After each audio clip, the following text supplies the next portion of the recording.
representing in my confidence. I am the greatest. I cannot lose. I'm pretty. And every man believes he's the greatest. Every man would like to be the greatest. Many want to say this, but they fear it. And they see this in myself, and some hate me for it, and some love me for it. Do you have a bodyguard? No. You don't? I got one bodyguard. He has no eyes, though he sees. He has no ears, though he hears. He remembers everything with the aid of mind and memory.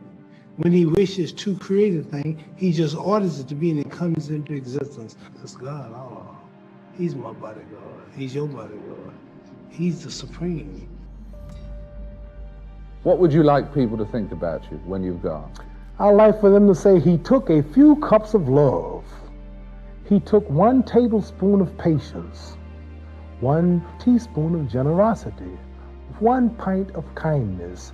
He took 1 quart of laughter, 1 pinch of concern, and then he mixed willingness with happiness. He added lots of faith, and he stirred it up well. Then he spread it over a span of a lifetime, and he served it to each and every deserving person he met. I studied life, I studied people, and I'm educated on this. But when it comes to reading and writing, I'm not. I may be illiterate in that. But when it comes to common sense, when it comes to feelings, when it comes to love, compassion, heart for people, then I'm rich. Yeah. I wrote something once that says, where is man's wealth? His wealth is in his knowledge. For if his wealth was in the bank and not in his knowledge, then he don't possess it because it's in the bank. You understand? My wealth is in my knowledge. I'm a spokesman for my people, and I want to represent my people, and I don't want to be a bad representative. I can't be blind, because the blind lead the blind, they all fall in the ditch. No, I want to say something right here. This might make you all think. Life is not really long. Let's say the average person, 30 years old. If you're 30 years old, you are not but about 7 years old. How can I prove it? Add up all the 7, 8, 9 hours you slept for 30 years. Out of 30 years, out of all the nights, last night when you went to bed and woke up this morning, you don't remember a thing. You've been unconscious for about 8 years. If you're 30 years old, you slept about 8 years. Okay, how much traveling have you done in 30 years? From the television station to home, to another country, to another city, to school, to church. You've probably traveled 2 years of your life or spent just getting back and forth to where you're going. So there's 8 years of sleeping, 2 years of traveling. There's 30 years out of your life before you accomplish anything. How long do you sit in school? In America, we stay in school from the 1st grade to 12th grade. 6 hours a day for 12 years. Break it down, you sat in the classroom for 3 years without leaving. Okay, 2 years of traveling, 8 years of sleeping, 3 years of school. How many movies have you went to? How many wrestling matches? How much entertainment? How many movie theaters, live plays, baseball games? Probably 2 years of entertainment. So by the time a man, you older people know I'm bear witness what I'm saying, by the time you have children, by the time you have made a way for your children, by the time you've paid for your home, you're pushing 60 years old. So life is real short. See, Ali, that's the only thing about Ali. When you were watching Ali get beaten up as an old man, even as was a young kid, he's not going to quit. You got to kill him. He won't quit. Even he was getting beat up every round, getting kicked out of my lab at home. And it's a champ. No, come on, let me out. Come on out. They wouldn't stop. He would have to stay up there and just take the beating like a man. He wouldn't quit. And the way I respect a guy like that so much, I have so much admiration for a guy like that so much, but it's just not right to be that way as a human being. Just say it's over. I'll come back and fight another day else. You got me, you know. And listen, I always like to think I'm a bad, I don't give a, but that's a part of Ali. That's where he overshines me, because I can't understand a man that's willing to just really die for this, you know. And I talk that, but he's the real thing. Why does it make you emotional? Is it talking about him or the relation to you? Me, Ali's a giant. There's no way other fighters can match him.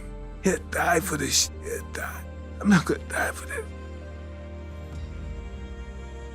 Everybody has a purpose in life. Everybody has a destiny. And the knowledge of that destiny enables one to fulfill it. See, so everything was put here for purpose. Ants, buzzards, trees, and it's the knowing of that purpose that enables every man to fulfill it. And life begins when a person realizes his purpose in life. Very few people know how to go about finding what's the best purpose in their life that they should try to fulfill. And mine was just to be the world heavyweight champion. And then also not only being the champion, but keeping my dignity, my pride, and my manhood, not Uncle Tom, as they say, selling out my people just for the white man's dollar. So this is my purpose, to go down as the first one, just about to go all out and all the way, and being clean with the sport, and not representing nothing like tobacco and whiskey and various commercials, and staying with my people and representing everybody at the same time, not disowning my own, marrying my own kind, and socializing with my own kind. But I belong to the world as far as being the champion, but I let it be known that I am black, and I will always be black and with black, even if I mean give up all the money and everything that I can be offered from boxing. My head got big, and I started thinking it was my training camp and my boxing ability that kept me where I was at, and God punished me, and he gave me a good whooping. He broke my jaw in the second fight, and he got me whooped and knocked down in the Frazier fight, and I realized I wasn't that great after all. So I had to get not only together physically, but spiritually. For this fight, I've prayed every day for 5 days, 5 times a day for the past 4 months, and everything is perfect. And if Allah's with me, it ain't no way no man can win. No way. Because I'm representing God. I'm representing the freedom of black people in America. I want to be the one black man who stands up and look at white people and tell the truth, who don't sell them out, who don't Uncle Dom, who don't promote cigarettes, don't promote whiskey, take his fame to uplift his little brother in the ghetto. How do we treat each other? How do we help each other? So, I'm going to dedicate my life to using my name and popularity, helping charities, helping people, uniting people, bring people bumming each other because of religious beliefs. We need somebody in the world to help us make peace.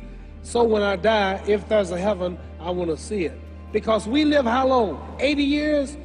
The odds are everybody in this room, some of you are going to be dead 20 years from now, some of you are going to be dead 50 years from now, some are going to be dead 30, and some are going to be dead 60, 70 years now. We all going to die soon.